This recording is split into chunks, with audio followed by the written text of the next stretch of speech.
Good morning, students. Today we are going to learn our new lesson, The Red-Headed Liz.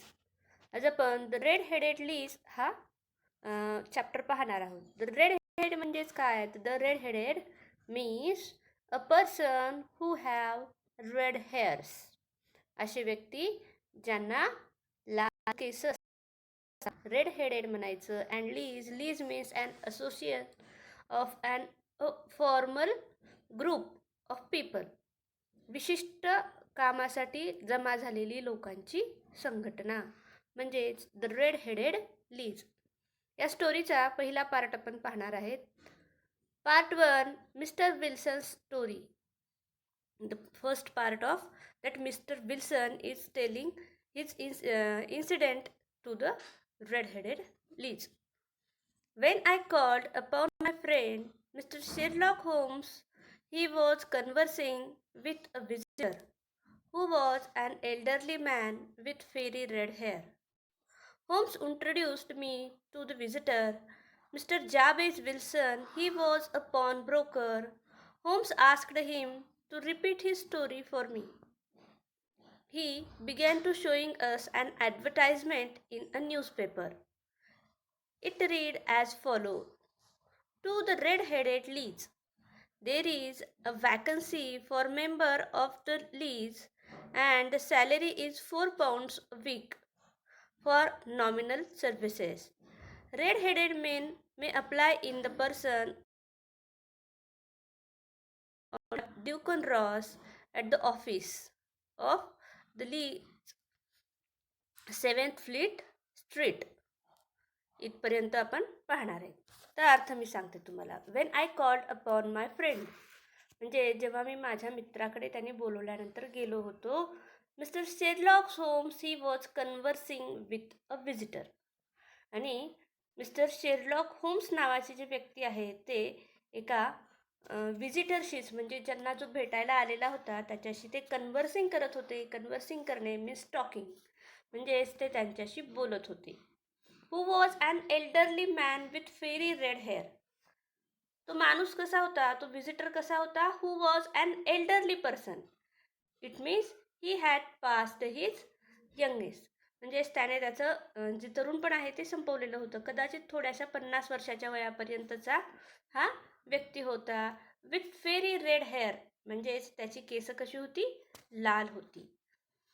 Homes introduced me to the visitor.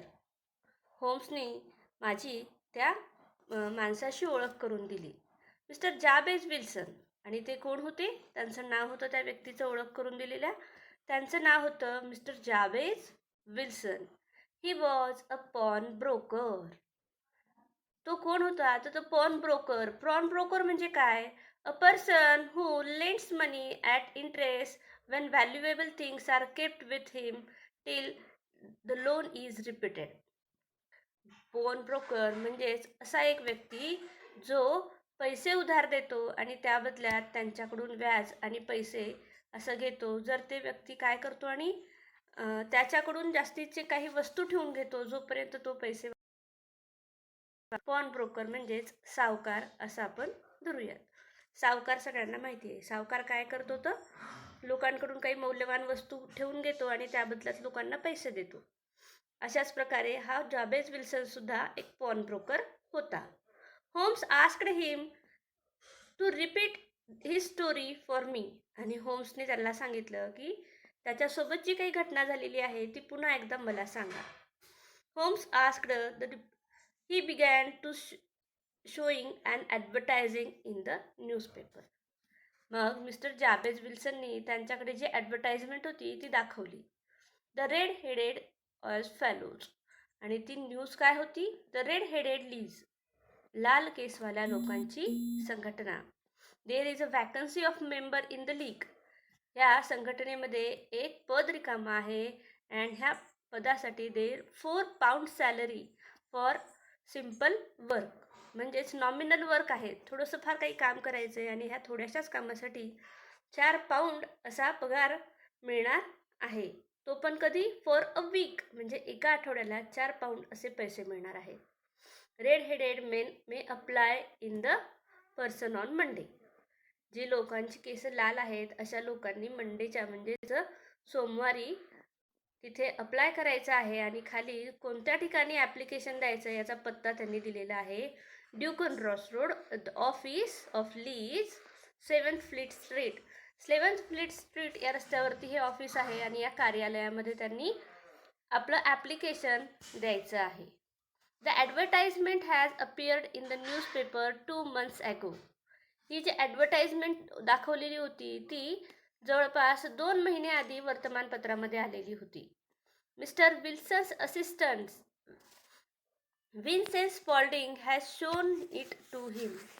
आणि mister विल्सनचा जो assistant होता म्हणजे त्याचा मदतनीस होता त्यांनी हे ॲडव्हर्टाइजमेंट मिस्टर विल्सनला दिलेली होती.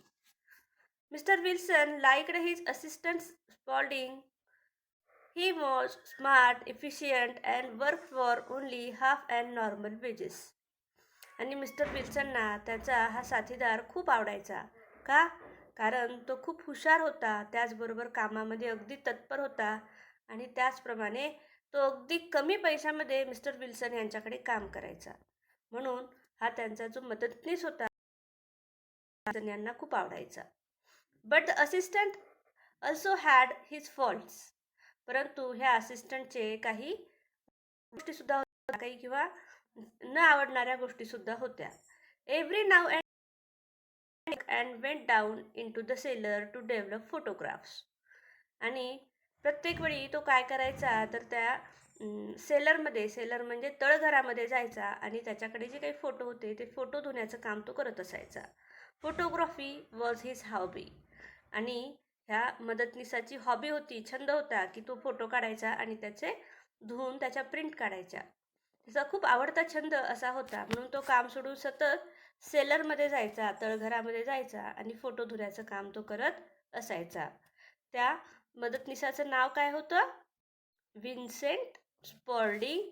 आणि हा कोणाचा मदतनीस होता तर तो विल्सनचा जो होता जाबेज विल्सन यांचा तो असिस्टंट होता. Spalding showed the advertisement to Mr. Wilson and explained to him that an American millionaire, Mr. X.G.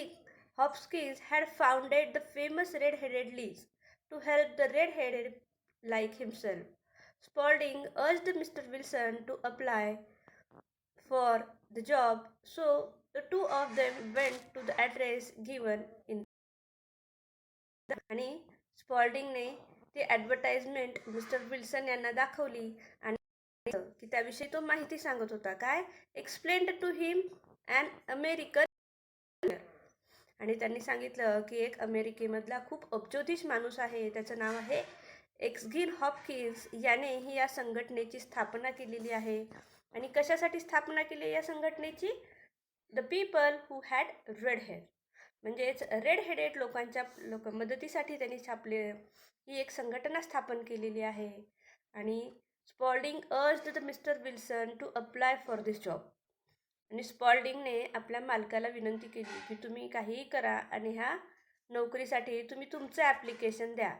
खरं तर मिस्टर विल्सन हा सावकार होता, पण तरी पण त्याचा असिस्टंट त्याच्या मागे लागला होता की फारच थोड्या कामासाठी भरपूर पैसा मिळणार आहे आणि तुम्ही रेड हेडेड आहात, so you can apply.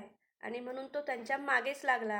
And the two person म्हणजेच कोण? Spaulding and mister Wilson went to the address for application. आणि मग ही दोघंही ज्या ठिकाणी ॲप्लिकेशन द्यायला सांगितलेलं होतं त्या ठिकाणी ते गेले. Fleet street was full of red headed people. आणि मग त्या ज्या ठिकाणी गेले तिथं सगळे लोक, भरपूर अशी लोकांची, लाल केसवाल्या लोकांची गर्दी जमलेली होती. Mister Wilson thought that with so much competitors he would not get the job. He wanted to go back, but Spaulding paused through the crowd and took Wilson to the office. आणि तिथे गेल्यानंतर त्यांना भरपूर अशी लोकांची गर्दी दिसली. Mister विल्सनला वाटलं की आपण एवढे वयस्कर आहोत, आपल्यापेक्षा बरीच तरुण माणसंसुद्धा इथे आहेत आणि त्यांच्या स्पर्धेमध्ये काही आपण टिकू शकणार नाही. म्हणून he wanted to go back, म्हणजेच त्यांना तिथून वापस जायची इच्छा होती. But the assistant Spaulding pushed through the crowd, took him to the mister office. आणि एवढ्या गर्दीतून सुद्धा त्या स्पॉल्डिंगनी त्यांना ढकलत पुढे नेलं आणि त्या ऑफिसमध्ये गेला. There was nothing in the office but a couple of chairs and a tape. आणि त्या ऑफिसमध्ये गेल्यानंतर कसं दृश्य होतं तर काहीच नव्हतं तिथं. ऑफिस म्हणण्यासारखं काहीच नव्हतं. तर फक्त 2 खुर्च्या आणि एक टेबल अशी एवढी स्थिती तिथे होती. A red headed man sat behind the table. आणि एक लाल केसवाला व्यक्ती टेबलाच्या मागे दुसऱ्या खुर्चीवरती बसलेला होता. He was very pleased to see Mr. Wilson and announced immediately that he was well suited for the job. He shook hands with Mr. Wilson, congratulated him, and told all the candidates to go back. आणि जेव्हा Spalding mister विल्सनला त्या ऑफिसमध्ये घेऊन गेला तर खुर्चीवरती बसलेला माणूस mister Wilson यांना पाहून खूप खुश झाला आणि त्यांनी लगेच सांगितलं की तुमच्यासारख्या व्यक्तींना हा जॉब देऊन मी खूप आनंदात चाललेलो आहे. आणि त्याने पटकन बाहेर येऊन जी बाहेर बाकीची व्यक्ती रांगेत ॲप्लिकेशनसाठी थांबलेली होती त्यांना सगळ्यांना सांगितलं की आम्हाला योग्य असा व्यक्ती भेटलेला आहे, तुम्ही सगळेजण जाऊ शकता. आणि त्यांनी हा जॉब मिस्टर विल्सन यांना दिला. Mr. Duncan Ross explained that Mr. Wilson would have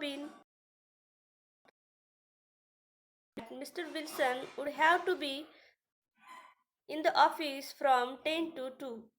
If he left the office, he would lose the job. Spaulding assured Mr. Wilson that he would look after Mr. Wilson's business. In his absence, the pay was fixed at £4 a week. मग ज्याने नोकरी दिली त्या माणसाचं नाव होतं mister Duncan Ross. आणि त्यांनी सांगितलं की मिस्टर विल्सन यांना इथे रोज 10 ते 2 या वेळेमध्ये काम करावं लागेल. आणि if he left the office म्हणजे ह्या वेळेमध्ये जर ते ऑफिसच्या बाहेर पडले then he will lose the job. त्यांनी काहीही करून आपल्या कार्यालयाच्या बाहेर जायचं नाही. जर ते कार्यालयाच्या बाहेर गेले तर त्यांची नोकरी जाईल. मग असं म्हटल्याबरोबर स्पॉल्डिंग तो असिस्टंट म्हणाला mister Wilson that he looked after Wilson's office. आणि तो म्हटला की मालक तुम्ही काही काळजी करू नका. जेव्हा तुम्ही इथे कार्यालयात कामाला येताल तेव्हा मी तुमच्या तिथल्या ऑफिसची चांगली काळजी घेईल, चांगलं लक्ष देईल. आणि ह्या दोघांमध्ये अशी चर्चा झाली, काम करण्याची सहमती झाली आणि £4 पगार प्रत्येक आठवड्याला असा पगारही ठरला. आणि मिस्टर विल्सन यांना अशा प्रकारे हा जॉब भेटला. And the work sed mister Wilson. Mister Wilson म्हणाले की मला काम किती वेळ करायचे कळालं, परंतु काय काम करायचंय? You have to copy the encyclopedia Britannia. आणि त्यांनी सांगितलं की तुम्हाला एक कोश आहे, शब्दकोश आहे, तर तो कॉपी करायचा आहे, म्हणजेच लिहून काढायचा आहे. The pay was good and the work was light. Mr. Wilson accepted the job and began his work very next day. आणि मिस्टर विल्सन यांनी विचारला की पगारही चांगली आहे आणि कामही काहीच नाही, म्हणून त्यांनी तो जॉब स्वीकारला आणि दुसऱ्याच दिवशीपासून कामाला यायला सुरुवात केली. Mr. Duncan Ross was there in the office to see that Mr. Wilson did his work properly and did not leave the office. Mister Duncan Ross हे सुद्धा त्या कार्यालयात यायचे आणि पाहायचे की मिस्टर विल्सन बरोबर सांगितलेल्या वेळेतच येतात का, सांगितलेलं काम करतात का, आणि मुख्य म्हणजे ते कार्यालयाच्या बाहेर जातात का. He told Mr. Wilson to start a letter from A. Wilson 4 hours without leaving his place. आणि त्यांनी ए या अक्षरापासून शब्दकोश लिहायला सुरुवात करायला सांगितली. आणि मिस्टर विल्सन हे आपलं काम अतिशय प्रामाणिकपणे ऑफिसच्या बाहेर न पडता करायचे. Mister Ross would drop that was right with the Mr. Wilson and 2 o'clock he would Mr. Wilson's good day and lock the office of the day. आणि मग हे जे आहेत ड्युकन रॉस प्रत्येक वेळोवेळी येऊन पाहायचे की मिस्टर विल्सन त्यांचं काम करतायत का. अगदी कार्यालयाच्या सुरुवातीला ते कार्यालय उघडून द्यायचे, मध्ये चक्रा मारायचे आणि अगदी बरोबर 2 वाजता ते यायचे आणि ऑफिस बंद करून जात होते. On day after day. आणि अशा प्रकारे यांचं काम दिवसेंदिवस दिवसामागे दिवस जात होते आणि कामही चालू होतं. काय काम होतं? तर त्यांना इन्सायक्लोपीडियामधले शब्द लिहायचे होते. Mister Holmes said, mister Wilson, on a Saturday I got my salary. आणि मिस्टर होम्स सांगितलं की तुम्हाला तुमची सॅलरी भेटली का? It was the same next week. म्हणले की हो, मला ठरल्याप्रमाणे सॅलरी भेटली आणि ती दुसऱ्या वीकमध्ये सुद्धा, दुसऱ्या आठवड्यात सुद्धा भेटली. And some after the week. आणि त्याच्यानंतरच्या आठवड्यात सुद्धा मला ती माझा पगार जो ठरलेला होता 4 पाऊंड तो भेटत गेला. Mister Duncan Ross came in only once in a while after a time. मग काही दिवस गेले आणि मिस्टर ड्युकन रॉस, ज्यांनी त्यांना नोकरीवरती ठेवलेलं होतं, ते आता ऑफिसमध्ये एकदाच येऊन पाहणी करू लागले. एरवी ते उघडायला यायचे, बंद करायला यायचे, मध्ये चक्कर मारायचे, परंतु आता मात्र ते फक्त एकदाच त्या कार्यालयात येत होते. He did not come in at all. त्याचबरोबर ते कार्यालयाच्या मध्ये एकदासुद्धा येत नव्हते.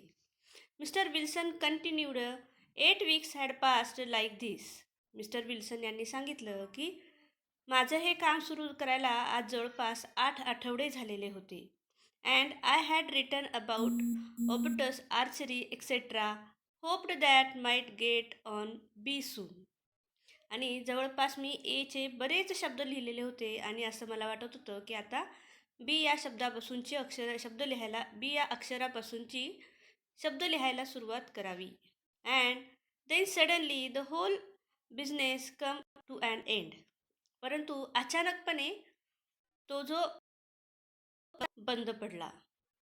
To and end? Holmes asked. होम्सने विचारलं की अचानक बंद पडला? Yes sir. This morning I went to my work as usual at 10 o'clock, but the door was shut and locked with a little note nailed on it said. हो sir, मी ठरल्याप्रमाणे 10 वाजता कार्यालयात गेलो आणि तिथे कार्यालय मात्र बंद होतं आणि कुलूप लावलेलं होतं आणि त्याच्याजवळ एक छोटीशी चिठ्ठी लिहिलेली होती. आणि ह्या चिठ्ठीमध्ये काय बरं लिहिलेलं होतं? The red headed lease dissolved October 9, 1880. म्हणजेच रेड हेडेड हे संघटना बंद करण्यात आलेली आहे. आणि कधी? तर ती 9 October 1880. I was shocked. I did not know what to do. Wilson म्हणाले की मला हे वाचून खूप धक्का बसला, परंतु काय करावं हे काही मला कळत नव्हतं. Mister Wilson went on this with his story. Mister Wilson त्यांची गोष्ट सांगत होते. I made inquiries at the nearby office, but none of them knew anything about the League. The room had been rented under a false name. आणि जेव्हा mister विल्सननी आजूबाजूला त्या लीजविषयी चौकशी केली, तेव्हा असं लक्षात आलं की तिथल्या आजूबाजूच्या लोकांना ह्या लीजबद्दल, ह्या संघटनेबद्दल काहीही माहिती नव्हतं. त्याचबरोबर जे कार्यालय विकत घेतलेलं होतं किंवा कार्यालयासाठी जी खोली विकत घेतली, भाड्याने घेतलेली होती, ती सुद्धा चुकीच्या नावाने किंवा खोट्या नावाने भाड्याने घेतलेली होती. I went home and asked my assistant Spaulding for advice. Wilson म्हणाले की मी घरी गेलो आणि माझा जो असिस्टंट होता, मदतनीस होता स्पॉल्डिंग, त्याच्यासाठी मी एक सल्ला म्हणून मागितला. But he could not help me in any way. परंतु तो सुद्धा मला काहीही मदत करू शकला नाही. I want to find about that League. आणि विल्सन म्हणतात की मला ह्या संघटनेविषयी माहिती काढून घ्यायची होती. Mister Holmes, who they are and why the played this prank upon me. आणि ते म्हटले की हे लोक कोण होते आणि त्यांनी हे असं माझ्यासोबत का केलं, त्यांनी माझ्यासोबत मजा केली का किंवा माझी थट्टा उडवली का, हे ऐकायचं होतं. The whole thing is a mystery. आणि ते म्हणले की जे काही घडलं ते अगदी मिस्ट्रियस, म्हणजेच खूपच विस्मयकारक होतं किंवा त्याच्या म्हणता येईल की खूपच आश्चर्यकारक होतं, जे कधीही होणार नाही असं झालेलं होतं. That is why I come to you. I have heard a lot of about you. आणि मिस्टर विल्सन म्हणाले की म्हणूनच मी तुमच्याकडे आलेलो आहे आणि ह्या सगळ्या गोष्टींची मला माहिती काढून घ्यायची आहे. Holmes found mister Wilson story unusual. होम्सला असं लक्षात आलं की ही स्टोरी जी मिस्टर विल्सन यांनी सांगितलेली आहे ही थोडीशी वेगळी आहे. He asked, mister Wilson, this assistant of your who first called your attention to the advertisement what he is like. सगळ्यात आधी होम्सनी विचारलं की ही जी असिस्टंटने दिलेली आहे स्पॉल्डिंग्सनी, तर सगळ्यात आधी त्यांनीच ही तुम्हाला ॲडव्हर्टाइजमेंट दाखवली. ते म्हटले की हो, त्यानेच मला दाखवली. मग हा दिसतो कसा? Small stout and no hair on his face. मग त्यांनी सांगितलं की तो अगदी उंचीला लहान आहे, बुटकासा दिसतो आणि त्याच्या चेहऱ्यावरती अजिबात केस नाही आहेत. He has a white splash of acid on his forehead. त्याचबरोबर त्याच्या कपाळावरती ॲसिडमुळे काहीतरी जखम झालेला डागसुद्धा आहे. I thought as much, said mister Holmes. Is he still with you? आणि तो म्हटला की मला एवढंच त्याच्याबद्दल आठवतं आहे. आणि तो होम्स यांनी विचारलं की तो अजून पण तुमच्याकडे काम करतो का? Oh yes sir. ते म्हटले की हो, तो अजूनही माझ्याकडेच काम करतो. That will do mister, I can give you my opinion on the subject in a day or two. ते म्हटला की ठीक आहे, पण मिस्टर विल्सन, मी माझं जे काही आहे ते तुम्हाला 1-2 दिवसात सांगतो. Today is Saturday and Monday we may come to a conclusion. ते म्हणले की आज शनिवार आहे आणि आपण सोमवारी या गोष्टीवरती निष्कर्ष काढूयात की नेमकं हे काय झालेलं होतं किंवा काय घटना होती. मित्रांनो, या पार्टमध्ये आपण first part the red headed लीचचा शिकलेलो आहोत. सेकंड पार्ट आपण नेक्स्ट व्हिडिओमध्ये पाहणार आहोत.